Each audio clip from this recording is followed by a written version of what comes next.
Tidak hanya itu, Saudara, KPK juga telah mengantongi dan juga memburu nama konsultan pajak yang diduga menjadi nomine Rafael Aluntri Sambodo. Adapun konsultan pajak itu diduga melarikan diri ke luar negeri. Sebagai informasi kepada Anda, nomine ini merupakan modus yang kerap digunakan pelaku tindak pidana pencucian uang atau TPPU untuk menyamarkan harta kekayaan mereka dengan cara pelaku ini melakukan transaksi atas nama orang lain atau nomine.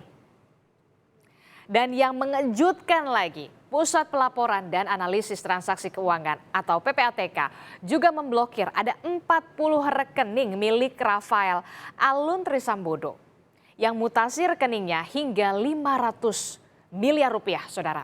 PPATK mengungkap tak hanya rekening milik Rafael yang diblokir, melainkan rekening milik anggota keluarga Rafael, ada juga individu lain hingga badan hukum.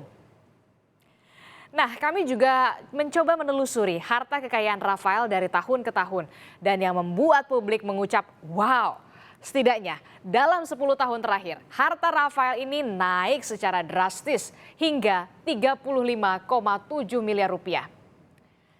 Kami hadirkan kepada Anda, ini di tahun 2011 saja, harta Rafael mencapai 20,4 miliar rupiah.